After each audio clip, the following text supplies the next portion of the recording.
ওই নবী আমার যখন 570 খ্রিস্টাব্দে 12 রবিউল আউয়ালে যখন শবে সাদিকের সময় যখন মা আমেনার পেট মুবারক থেকে যখন বাহির হলেন, কি হলেন? বাহির হলেন। আমরা যেভাবে মায়ের পেট থেকে যেভাবে পৃথিবীর জমিনে এসেছি, আমার নবী ওইভাবে আসে নাই। যদি কোনো ব্যক্তি যদিও বিশ্বাস করে আমরা যেভাবে যে লাইন দিয়ে এসেছি, আমরা মায়ের পেট থেকে যেভাবে এসেছি, আল্লাহর নবী সেভাবে এসেছে, মালিক রহমতুল্লাহ ফতোয়া দিচ্ছে ওই ব্যক্তিকে কতল করা ওয়াজিব হয়ে যাবে। জোরে কোন সুবহানাল্লাহ। আমার দয়াল নবীজি এমন একজন নবী, যে নবীকে আল্লাহ রাব্বুল আলামিন সৃষ্টি জগৎ সৃষ্টি করার আগে, সমস্ত কিছু সৃষ্টি করার আগে আল্লাহ তৈরি করে রেখে দিয়েছিলেন। তৈরি করে রেখে দেওয়ার পরে সেখান থেকে আল্লাহর নবীকে আল্লাহ পাঠিয়েছেন মা আমেনার কোল মুবারকে। জোরে কোন সুবহানাল্লাহ। কত আগে আল্লাহ নবী সৃষ্টি করেছিলেন। আমার দয়াল নবী যে জিব্রাইলকে ডাক দিয়ে বলেন, জিব্রাইল তোমার বয়স কত? জিব্রাইল ডাক দিয়ে বললেন, ইয়া রাসূলুল্লাহ, ইয়া হাবিবাল্লাহ, নবী গো আমার বয়স কত আমি বলতে পারি না, আমি জানি না, তবে আমি এতটুকু বলতে পারি, আল্লাহ রাব্বুল আলামিন যখন আমাকে সৃষ্টি করেছে, আমি আসমানে একটা লাল রঙের তারকা দেখতে পেয়েছি। ওই তারকাটি দেখেছিলাম 70,000 বছর উঠন্ত অবস্থায় থাকতো, আবার 70,000 বছর ডুবন্ত অবস্থা থাকতো। আমি জিব্রাইল ওই তারকাটিকে 72,000 বার দেখেছি। জোরে কোন সুবহানাল্লাহ। ইয়া রাসূলুল্লাহ, ইয়া হাবিবাল্লাহ, নবী গো আপনি একটু অনুমান করে দেখেন আমার বয়স কত। আমার দয়াল নবী ডাক দিয়ে বললেন, জিব্রাইল ওই তারকাকে তুমি এখন আর দেখতে পাও? বলছি, ইয়া রাসূলুল্লাহ, ইয়া হাবিবাল্লাহ, নবী গো আমি ওই তারকা দেখতে পাই না। আমার দয়াল নবীজি ডাক দিয়ে বললেন, জিব্রাইল ওই তারকাটা ইসলাম আমি নবী। জোরে কোন সুবহানাল্লাহ। তাহলে জিব্রাইলের বয়স কত? জিব্রাইল বলতেছেন, আমি সৃষ্টি হওয়ার পরে আমি দেখতে পেলাম আকাশে লাল রঙের একটা তারকা দেখতে পেলাম। ওই তারকাটি 70,000 বছর উঠন্ত অবস্থায় থাকতো, আবার 70,000 বছর ডুবন্ত অবস্থায় থাকতো। এইভাবে আমি জিব্রাইল 72,000 বার দেখেছি। জোরে কোন সুবহানাল্লাহ। নবীজি পিতার নাম ছিলেন কি? আব্দুল্লাহ। পিতার নাম কি? আব্দুল্লাহ। মায়ের নাম হচ্ছে আমেনা। মায়ের নাম হচ্ছে আমেনা। আমার দয়াল নবীজি পিতা আব্দুল্লাহ যখন তিনি বিবাহর যখন উপযুক্ত হয়েছিলেন, হওয়ার পরে নৌফলের একটা মেয়ে ছিল যার নাম হচ্ছে মরিয়ম। তার নাম কি? মরিয়ম। এই মরিয়ম আব্দুল্লাহর কপালের দিকে লক্ষ্য করে দেখতেছে, আব্দুল্লাহর কপালে নূর ঝিলমিল ঝিলমিল করতেছে। আর তিনি নৌফল, তিনি তাওরাত, জব্বুর, ইনজিলে দেখেছিলেন যে আখিরি জামানার নবী যখন আসবে পৃথিবীতে, আব্দুল্লাহর কপাল মোবারক থেকে মা আমেনার রেহেম শরীফের ভিতরে যাবে। জোরে কোন সুবহানাল্লাহ।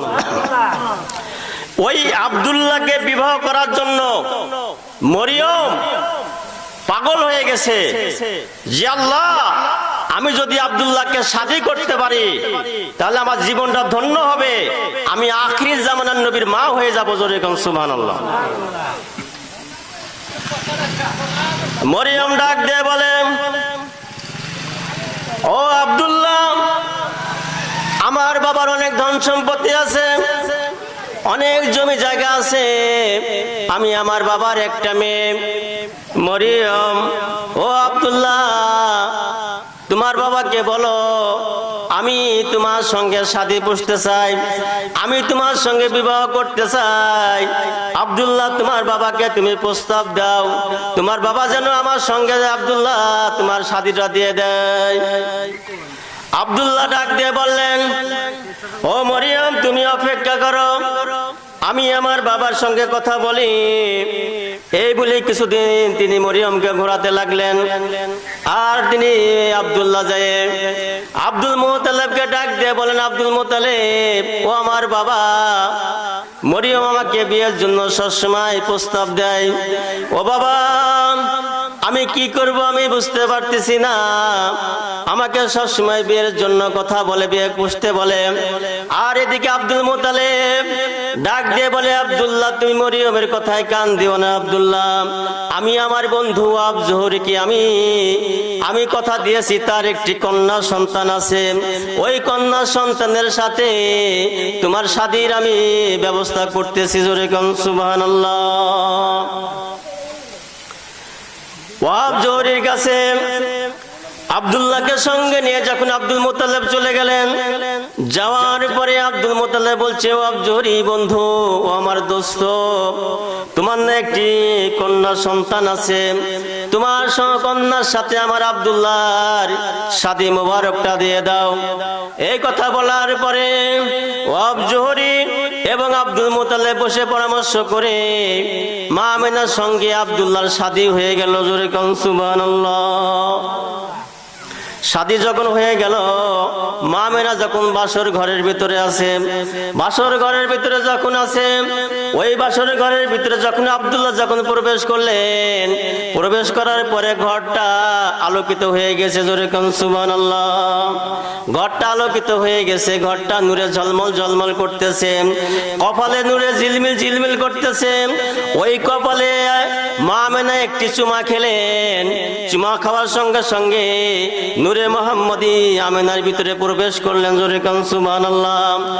আর ঘরটা অন্ধকার হয়ে গেছে, আর ঘরের ভিতরে আর কপালের নূর নাই। এইভাবে যখন আব্দুল্লাহ যখন মক্কা নগরে যখন ফিরে আসলেন, আসার পরে ওই মরিয়মের সামনে যখন আব্দুল্লাহ যখন গেলেন, যাওয়ার পরে মরিয়ম আর আব্দুল্লাহ দিকে তাকায় না, আব্দুল্লাহর সঙ্গে কথা বলে না। আব্দুল্লাহ ডাক দিয়ে বললেন, মরিয়ম, তুমি না আমাকে অনেকবার বিয়ের প্রস্তাব দিয়েছো, ও মরিয়ম তোমার কি হলো? তুমি আর আমার দিকে তাকাও না, আমার সঙ্গে কথা বলো না, এর কারণটা কি মরিয়ম? তুমি আমাকে খুলে বলো।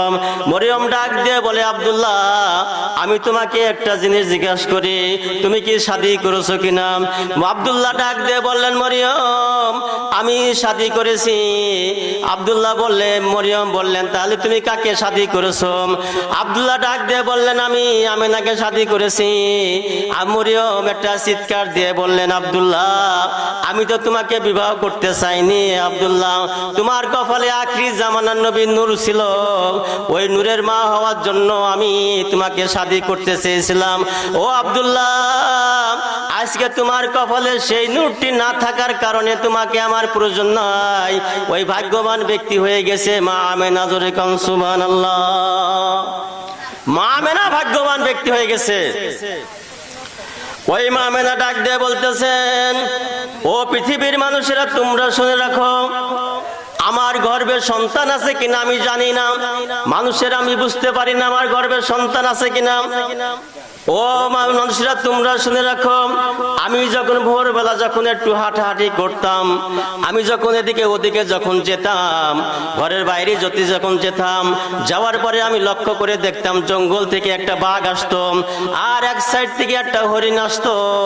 ওই দুজন এসে আমার পায়ে চুমা খেত। জোরে কোন সুবহানাল্লাহ। আমি ডাক দিয়ে বললাম, বাঘ ও হরিণ, তোমরা তো একে অপরের শত্রু, তোমরা কি করে এখন এক হয়ে গেছো? কারণটা কি? বাঘ আল্লাহর কাছে ফরিয়াদ করে, আল্লাহ, আমার জবানটা খুলে দাও, আখিরি জামানার নবীর মায়ের সঙ্গে একটু কথা বলবো। আল্লাহ বললেন, বাঘ, তোমার জবানটা আমি দিয়ে দিলাম, কথা বলো। হরিণ ডাক দিয়ে বললেন, ও আল্লাহ, আমার জবানটা খুলে দাও, আমি আখিরি জামানার নবীজির মায়ের সঙ্গে একটু কথা বলবো। হরিণ ডাক দিয়ে বললেন, মা, ও মা আমেনা, আপনার ভিতরে এমন একজন নবী আগমন করেছে গো মা, তিনি হচ্ছে মানব জাতির নবী নয়, আমি হরিণ জাতিরও নবী। জোরে কোন সুবহানাল্লাহ। ও বাঘ ডাক দিয়ে বললেন, মা গো, তোমার ভিতরে এমন একজন নবী আগমন করেছে, আল্লাহ রাব্বুল আলামিনের সকল সৃষ্টির জগতের জন্য রহমত হিসাবে এসেছে। ও মা, ওই নবী শুধু মানুষ জাতির জন্য নয়, আমি বাঘ জাতির জন্য নবী। এই জন্য মা গো, আপনি যখন এই পথে যখন হাঁটাহাঁটি করতেছিলেন, আপনার গা মুবারক থেকে আখিরি জামানার নবীর গ্রাণ পাওয়ার পরে আমরা পাগল হয়ে গেছে। ওই নবীর মাকে একটু সালাম করার জন্য জন্য আমরা এসেছি গো মা, আপনাকে একটু তাজিম করার জন্য আমরা এসে আপনার পায়ে চুমা খেলাম, জোরে কোন সুবহানাল্লাহ। হরিণ নবীকে চিনলো, কথা ঠিক কিনা? হ্যাঁ, আর মানুষ কুলে জন্ম নিয়ে নবীকে চিনতে পারলাম না। যদি নবীকে না চিনি ওই নবীজির শাফায়াত আশা করা যায়? গেছে মনে হচ্ছে, জোরে কোন সুবহানাল্লাহ। খানায় কাবাটা ভেঙে গেছে এমনটা মনে হচ্ছে। এমন সময় খানা কাবার দিকে লক্ষ্য করে তাকিয়ে দেখলেন খানায় কাবাটা মা আমেনার ঘর মুবারকের দিকে ঝুঁকে আছে, জোরে কোন সুবহানাল্লাহ। ঘর মুবারকের দিকে ঝুঁকে আছে, কারণটা কি? আমার নবীজিকে তাজিম করার জন্য খানায় কাবা ব্যস্ত হয়ে গেছে, জোরে কোন সুবহানাল্লাহ। এই জন্য আমরা বলি আমার নবী হচ্ছে কাবারও কাবা, জোরে কোন সুবহানাল্লাহ। আমার নবী কি কাবারও কাবা। কি করে কাবার কাবা হলো? আমার দয়াল নবী যখন মক্কা থেকে যখন নিয়ে সাহাবীদের নিয়ে যখন মদিনা থেকে যখন মক্কায় গেলেন হজ করার জন্য, যাবার পরে আল্লাহ রাব্বুল আলামিনের হাবিব বেলালকে ডাক দিয়ে বললেন, বেলাল তুমি একটু উঁচু জায়গায় দাঁড়িয়ে আজানটা দিয়ে দাও, জোরে কোন সুবহানাল্লাহ। বেলাল সাফা পাহাড়ে উঠলেন। সাফা পাহাড়ে যখন বেলাল উঠলেন, ওঠার পরে আমার দয়াল নবীজি বলতেছে, বেলাল এটা তো নিচু জায়গা হয়ে গেছে, এর থেকে উঁচু জায়গায় ওঠো। মারওয়া পাহাড়ে যখন উঠলেন নবী বললেন, এটা আরো নিচু হয়ে গেছে, এর থেকে আরো উঁচু জায়গায় ওঠো। বেলাল ডাক দিয়ে বললেন, ইয়া রাসূলুল্লাহ, ইয়া হাবিবাল্লাহ, নবী গো আমি বেলাল দেখতেছি সব থেকে উঁচু জায়গা হচ্ছে খানায় কাবা, জোরে কোন সুবহানাল্লাহ। ইয়া রাসূলুল্লাহ, ইয়া হাবিবাল্লাহ, নবী গো আমি যদি খানায় কাবার উপরে ছাদের উপরে যদি আজানটা দেব, আমি কোন দিকে? আমি মক্কা, আমি মদিনা থেকে কাবার দিকে তাকিয়ে তাকিয়ে আজান দিতাম, কেবলা বানিয়ে আজান দিতাম। আমি এখন কোন দিকে তাকিয়ে আজান দেব? কাকে কেবলা বানাবো? আমার দয়াল নবী ডাক দিয়ে বললেন, বেলাল এখনো আমাকে চিনতে পারোনি রে বেলাল, আমি হচ্ছি কাবারও কাবা, তুমি আমার দিকে তাকিয়ে তাকিয়ে আজানটা দিয়ে দাও, জোরে কোন সুবহানাল্লাহ। আল্লাহুম্মা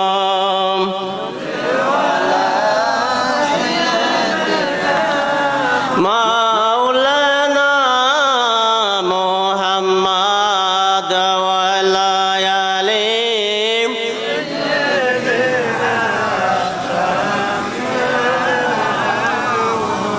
মাদ আল্লাহুম্মা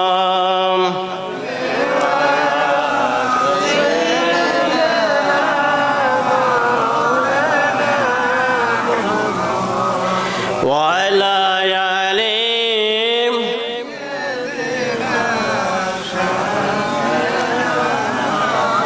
আসমান সুন্দর, জমিন সুন্দর, আরো সুন্দর গাছপালা, তাহার চাইতে অধিক সুন্দর নূরের নবী মুস্তাফা।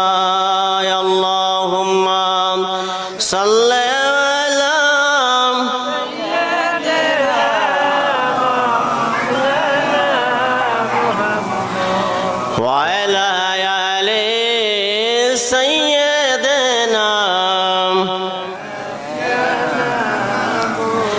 আমার মা আমেনা তিনি লক্ষ্য করে দেখলেন শবে সাদিকের সময় মা আমেনার বাম পাশে নাভির পাশে বাম পাশটা ফেটে গেলেন। ফেটে যাওয়ার পরে আমার দয়াল নবীজি হেঁটে পৃথিবীর জমিনে আসলেন, জোরে কোন সুবহানাল্লাহ। আসার পরে আমার দয়াল নবীজি চোখে সুরমা মুবারক লাগানো জান্নাতি পোশাক পরিধান করে আমার দয়াল নবীজি তিনি যখন মাটিতে যখন সেজদা দিলেন, দেওয়ার পরে নবীজির ফুফি আম্মা সুফিয়া তিনি ডাক দিয়ে বলতেছেন, ও পৃথিবীর মানুষেরা তোমরা শুনে রাখো, আমাদের সময় আমাদের যদি কোনো সন্তান পৃথিবীতে আসে, সন্তান ভূমিষ্ঠ হওয়ার পরে ওয়া ওয়া করে কান্দেন। আর আমি লক্ষ্য করে দেখলাম নবীজি আমার ভাতিজা আহমদ, আসমানে আহমদ এবং জমিনে হচ্ছে মোহাম্মদ, আমার নবী মোহাম্মদ, আমি লক্ষ্য করে দেখলাম তিনি সেজদায় পড়ে রব্বি হাবলি উম্মতি বলে কাঁদতেছে, জোরে কোন সুবহানাল্লাহ। আমার নবীজি কি আমার মতন বললে ইমান থাকবে নি? আমার মতন বললে ঈমান থাকবে না, নামাজ কাজে আসবে না, হজ কাজে আসবে না, রোজা কাজে আসবে না, দান সদকার কাজে আসবে না। আমার জন্য আল্লাহ রাব্বুল আলামিন ওই জাহান্নামটা অবধারিত করে রেখেছেন। নবীজিকে আমার মতন বলা যাবে না। আমার মতন বলেছে কাফেররা। কারা বলেছে? কাফেররা নবীজিকে বলেছে আমার মতন। কিন্তু আল্লাহ বলতেছে যে নবী হচ্ছে তোমাদের মতন নয়। আমার নবীজির ইশারায় আসমানের চন্দ্র দুখণ্ডিত হয়ে যায়, কথা ঠিক কিনা? আমার কথায় কি দুখণ্ড হবে? হবে না। আমার নবীজির ঘাম মুবারক সাহাবীরা আতর হিসেবে ব্যবহার করত, আর আমার গেঞ্জি যদি খুলে দিই ওই যাত্রাবাড়ির দুর্গন্ধ ব্যবহার হবে কিনা বলুন? হ্যাঁ, কে শুকতে পারবেন? কে গ্রান নিতে পারবেন? আর নবীজির ঘাম মুবারক সাহাবীরা নিতেন এবং পানি মিশিয়ে তারা ব্যবহার করতেন। জোরে কোন সুবহানাল্লাহ। তাহলে সেই নবী আমার মতো নয়। মানুষের স্রোত হিসাবে আল্লাহ নবী আল্লাহ পৃথিবীতে এসেছেন। কারণ ওই সময় কাফেররা মনে করতেন যিনি নবী হবে তিনি কোন কোটিপতির ঘরে আসবে, যিনি নবী হবে তিনি মানুষ হবেন না, যিনি নবী হবে তিনি অন্য কিছু একটা হবে। তাদের ধারণা ছিল এটা। একদল এসে বললেন, ইয়া রাসূলুল্লাহ, ইয়া হাবিবাল্লাহ, নবী গো, আপনি নবী, আমরা বিশ্বাস করব, আপনাকে মানব। উহুদ পাহাড়টাকে সোনা বানাই দেন, এই সোনা নিয়ে যাই আমরা দাম যে জায়গায় সেখানে বিক্রয় করব। যে দেশে জিনিসের দাম সেখান থেকে নিয়ে এসে আমরা এখানে বিক্রয় করব। আমার নবী ডাক দিয়ে বললেন, ও আমার উম্মতেরা, তোমরা শুনে রাখো, আমি উহুদ পাহাড়টাকে সোনা বানাতে আসিনি, আমি এসেছি আমার উম্মতদেরকে হেদায়েত করার জন্য। জোরে কোন সুবহানাল্লাহ। এই জন্য তো আল্লাহ রাব্বুল করতেছে নবী আমার। আর সেই নবীকে নিয়ে আমরা রবারের মতন টানাটানি করতেছি, কথা ঠিক কিনা? হ্যাঁ, নবী যত বেলা নবীকে মহব্বত না করবেন, নবীকে যত বেলা ভালো না বাসবেন, তত বেলা আপনি ইমানদার হতে পারবেন না। আল্লাহর নবী মসজিদের ভিতরে বসে আছেন, এমন সময় একদল মানুষ নবীর পিছনে নামাজ পড়লেন। নামাজ পড়ার পরে ওই মানুষগুলা বললেন, ইয়া রাসূলুল্লাহ, নবী গো, আমরা আল্লাহর প্রতি ঈমান এনেছি, আমরা ফেরেশতার প্রতি ঈমান এনেছি, আমরা আখিরাতের প্রতি ঈমান এনেছি, আমরা কিয়ামতের প্রতি ঈমান এনেছি, আমরা ঈমানদার গো নবীজি।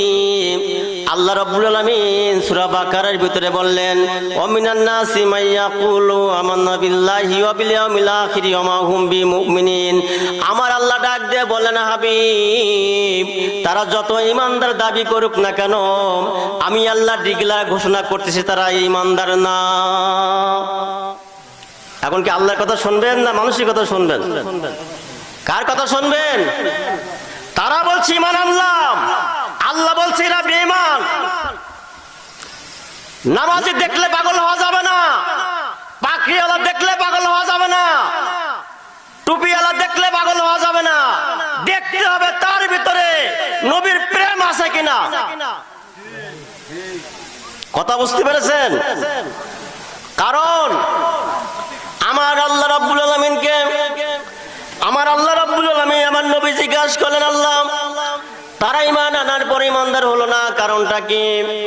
আমার আল্লাহ ডাক দিয়ে বলছে, হাবিব গো, আপনি নবীকে ভালোবাসলে আমি আল্লাহকে ভালোবাসা হয়ে যায়, আপনি নবীকে মানলে আমি আল্লাহকে মানা হয়ে যায়, আপনি নবীর ইত্তেবা করলে আমি আল্লাহর ইত্তেবা করা হয়ে যায়। জোরে কোন সুবহানাল্লাহ। ইয়া রাসূলুল্লাহ, ইয়া হাবিবাল্লাহ, নবীজি, এই মানুষগুলো এখনো আপনি নবীকে মানতে পারে নাই। আপনি নবীর প্রতি ঈমান না আনার কারণে তারা এখনো ঈমানদার হতে পারে নাই। জোরে কোন সুবহানাল্লাহ। তাহলে সেই নবীকে আমরা মানি কিনা? অনেকে বলে যে মানতে মানতে আল্লাহর উপরে নিয়ে যায়। জোরে বলেন নাউজুবিল্লাহ। তাহলে মানতে মানতে আল্লাহ যদি উপরে নিয়ে আসা যায়, তাহলে এটা আল্লাহর সীমা রেখা হয়ে গেল না? আল্লাহর সীমা রেখা হয়ে গেল না? আল্লাহ হচ্ছে সৃষ্টি জগতের জন্য আল্লাহ হচ্ছে খালেক, আল্লাহ, আর আমার নবী হচ্ছে মাখলুক। আমার আল্লাহ রাব্বুল আলামিন আমার নবীকে সৃষ্টি করেছেন, আল্লাহ প্রকাশ পেয়েছেন। নবীকে সৃষ্টি না করলে আল্লাহ কখনই প্রকাশিত হতেন না। আমরা সূরা ফাতিহার ভিতরে বলি আলহামদুলিল্লাহি রাব্বিল আলামিন, সমস্ত প্রশংসা ওই আল্লাহর। কোন আল্লাহর? ওই আল্লাহর প্রশংসা করি। এই কথাটি সর্বপ্রথম কে বললেন? অনেকে যদি প্রশ্ন করা হয় বলবে এই কথাটি আল্লাহ সর্বপ্রথম বলেছেন। এই কথা যদি আল্লাহ বলে থাকে, আমার আল্লাহ কোন আল্লাহর প্রশংসা করলেন? তাহলে বোঝা যায় যে আরেকটা আল্লাহ আছে। কথা ঠিক কিনা? এই কথাটি আমার আল্লাহ রাব্বুল আলামিন বলেন নাই।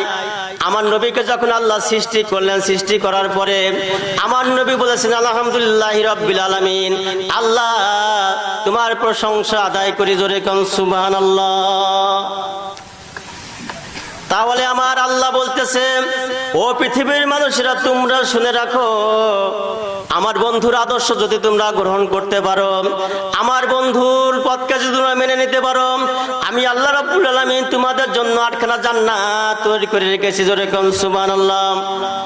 মা আমেনা যখন 12 রবিউল আউয়ালে যখন শবে সাদিক যখন হবে, এদিকে সূর্য ডাক দিয়ে বলে, দিন আল্লাহর কাছে ফরিয়াদ করে, আল্লাহ গো, আখির জামানার নবীকে আমি দিনের ভিতরে প্রবেশ করিও। আল্লাহ ডাক দিয়ে বলে, দিন রে, তোদের মাঝে যদি আমার নবীকে প্রবেশ করি তোমাদের কি লাভ হবে? দিন ডাক দিয়ে বলবে, ও আল্লাহ, আমাদের লাভ হবে, আমরা গর্ব করে বলতে পারবো আখির জামানার নবী আমার দিনের ভিতরে এসেছে, জোরে কোন সুবহানাল্লাহ। রাত্র ডাক দিয়ে বলে, আল্লাহ হবে না, আমার নবীকে আখির জামানার নবীকে আমি রাত্রের ভিতরে প্রবেশ করাম। রাত্রকে আল্লাহ ডাক দিয়ে বললেন, ও রাত্র, যদি তোমার মাঝে যদি আমার নবী আগমন করে তোমার কি লাভ হবে?